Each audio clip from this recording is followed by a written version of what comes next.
So g'day guys, Daniel here for I'll start that again. That's our first stuff up. That's not too bad.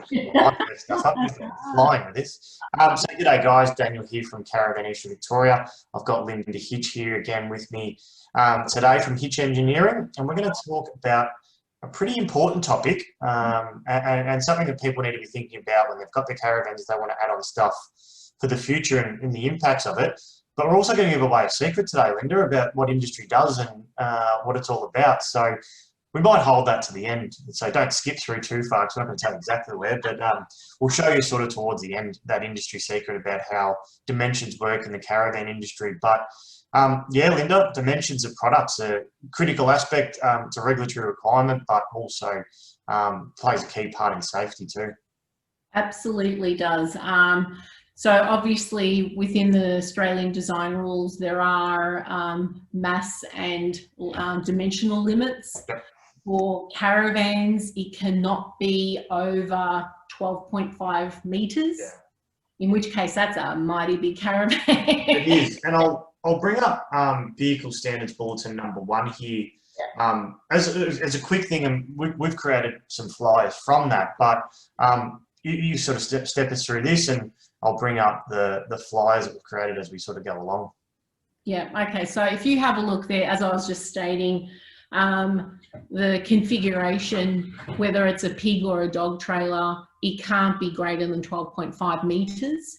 So that you will get pinged on that. So you need to make sure. And then also where you get onto the point of articulation, really, that is essentially from the point where you've coupled to your vehicle to where your rear overhang is measured. So if you've got a tandem setup, it's the center of the tandem. That can't be more than 9.5 metres. So it's a ratio, and they're trying to ensure that the ratio of dimensions are correct as well. Yeah, correct. And yeah. So we've got some diagrams here, but there you go. It's not that easy, is it? So probably something that we did on our consumer site, Go Make Some Memories here. I think it's under consumer information, wherever we put it. Towing, caravan and towing dimensions, and hopefully this makes it a bit clearer for us, Linda. This is what I've recommended to a lot of clients who approach me about upgrades and stuff like this.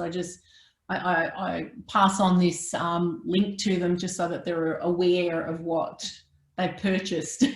Yeah, so there's that 12.5, and you know, over width too, Linda. You can't be over the awning, the annex. Some people, people do like big caravans, but bigger also means you're encroaching on the maximum dimensions. So if you have added an annex at some point later on and it's already at 2.5, that annex has now made it 2.7. Yep. And then, you know, slide outs is another one that started to come in, and if you put a roof over the top of the slide out, that can put you over as well. So, you know, probably consideration about when you're buying your product, but also you want to add on some stuff as you go along. Absolutely. You got 4.3 metres now. Yeah, I haven't seen many that high, but I've seen a fifth wheeler that was almost that high. Yeah, even with the really large stand aerial, it still won't get. I haven't come across any issues from the height aspect. Yeah.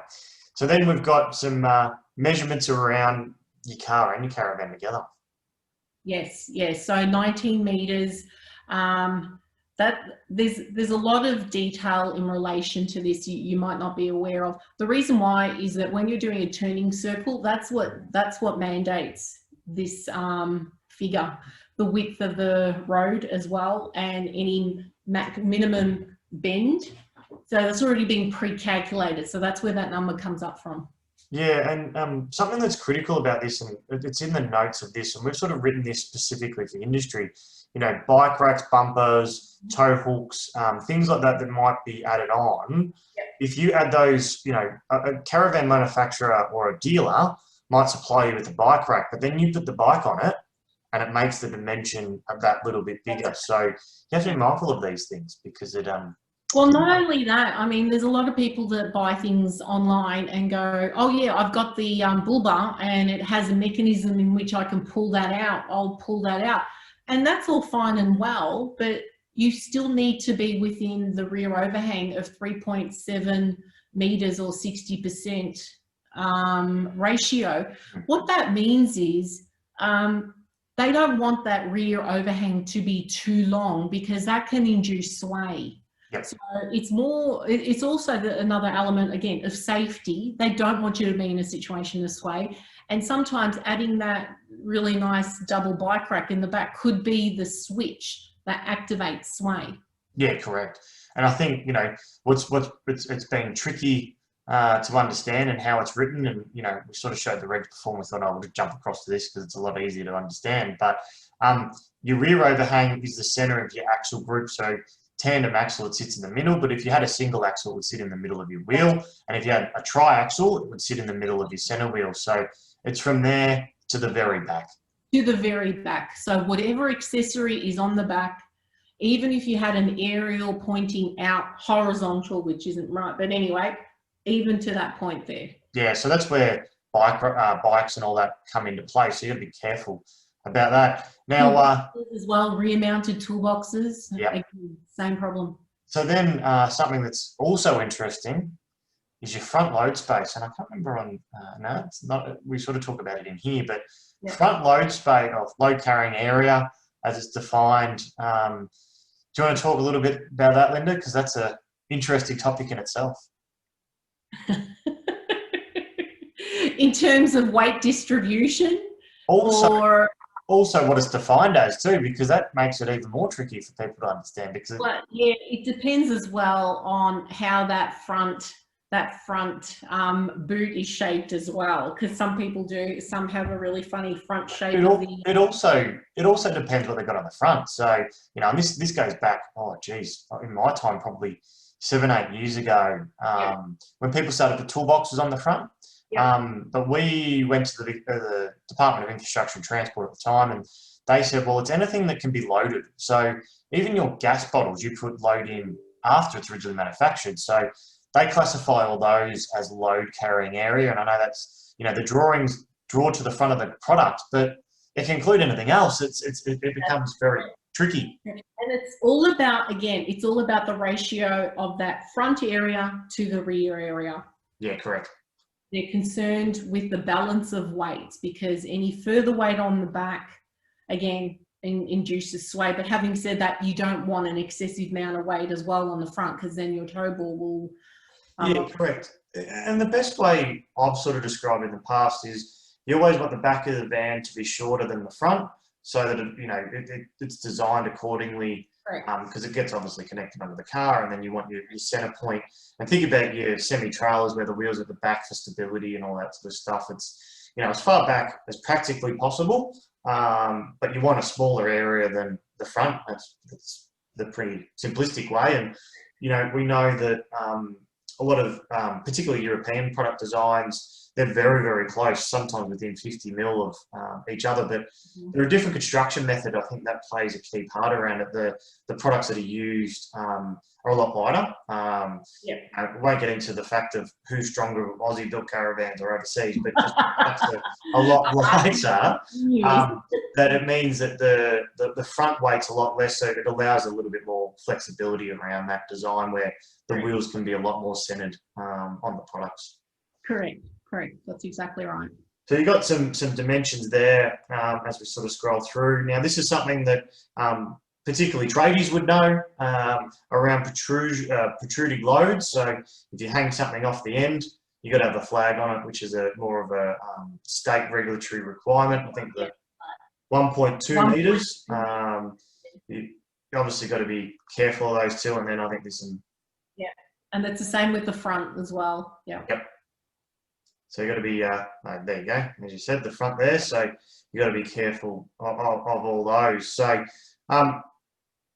we sort of talked about it before, about an industry secret. And what I've probably got here is something that we've drawn up a while ago. And I know, Linda, we always have fun with this and trying to work out My caravan's a 19-foot caravan, and my caravan's a 20-foot caravan, and everyone measures them differently. And there's probably three key ways. And I know back from my days in caravan land and manufacturing days and how we used to do it, we used to have it from the internal footprint, which was the floor space, is how we used to define it. So, you know, you could have a front boot, you know, these days we have tunnel boots, do from that dimension to the actual inside of the back wall. So it didn't actually include everything.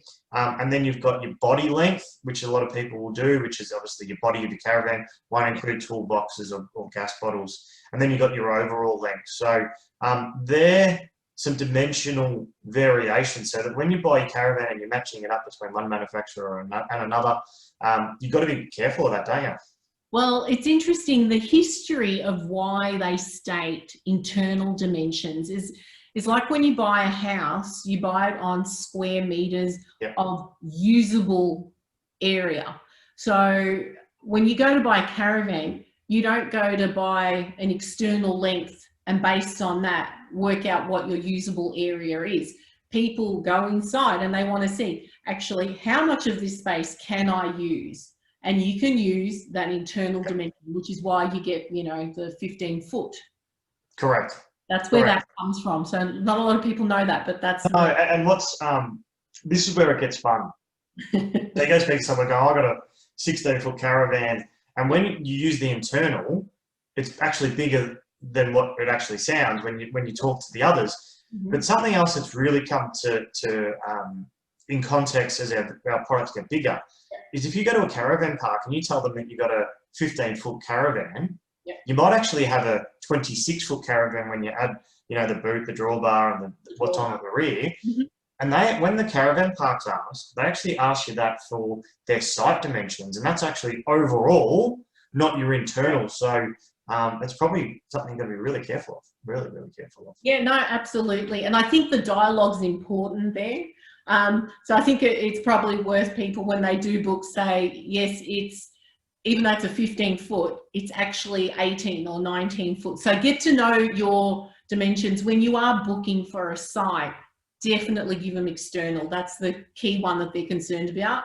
They don't care how big your living space is inside. They need to know what footprint you need, and they'll give you the correct path to go down for a larger caravan. So I think, you know, the caravan park operators don't care how big it is inside, but the people inside the caravan and your friends that you're going to make as you are there, they do. They want to know how big yours, how big, you know, all that sort of stuff. But it's just something. That's it. And it's become a very critical it's worth mentioning actually, there is no industry standard on whether a manufacturer uses internal or external dimensions. Just as a user, it's like when you buy your four-wheel drive, well, you pretty much need to know how high that is off the ground, because if you're going under a low bridge, you sort of want to make sure that you're going to clear that thing. So again, it's getting to know what your product is. Yeah, correct. You know, that's probably a good way to sort of go back over it. So if we go back through what the regs say, talks about the lengths, the rear overhangs, the widths, the heights, and then the ground clearance, which you talked about as minimum requirements and then maximum requirements. So ground clearance minimum, and then the rest are all maximum, which, as I've sort of showed before, we've created a flyer that sort of steps you through each of those weights. But then it's how it then applies to you and then what you do with the product later. And then, as we sort of gave away the industry secret, which isn't really a secret because there's no standard, it's everyone does it differently. But people just assume everyone's talking in feet being the internal dimension, when it doesn't always need to apply the internal. Yeah, correct. So I guess the advice from us, as I stop sharing the screen, the advice from us is check your products and check if you're comparing apples to apples. Someone might say 17 foot and someone might say 15 foot, but they might be actually the same size. So, you know, sort of just double check that is probably why. Also worth mentioning here is if you're going to buy a product and a caravan, and you have a carport that's only 18 feet long, you need to know that external dimension, because otherwise your caravan part of it will be not covered. Correct. So again, just measure. Just, it only take you 5 minutes. Measure it up and know what the dimensions are. Yeah, it's funny. I've been at shows and walked past some sites, and you got the tape measures out, but it makes sense why, because you know, I remember back when I started in industry, geez, a long time ago, early 2000s. The critical aspect was height with, and that's why pop-top caravans were so critical, as you talked about, the carports and the heights and all that sort of stuff. That's where the pop-tops were created around to fit in. So if you got to think about where you're taking it, what you're going to do with it, and you know, caravan park, that overall length. So you know, we've just done another session, Linda, that's going to confuse people more, and they're going to have to go outside and measure the caravans up now. But that's what we're doing this, to educate everyone about how it all works. Absolutely, absolutely. You don't want to buy it and then regret it. You need to make sure you're armed with this information to make the best purchase for you and your family. Yeah, correct. And then, you know, as Linda said, who's bigger than who? And whose caravan's bigger than the others, size matters, all that sort of stuff. You and your mate actually might have exactly the same size caravan, but he's saying 15 foot, you're saying 17. You don't know. Yeah, that's right. All right, so that probably covers us for dimensions of the product. Stick around with us for some other topics as we sort of go through. So thanks for your time. Thank you.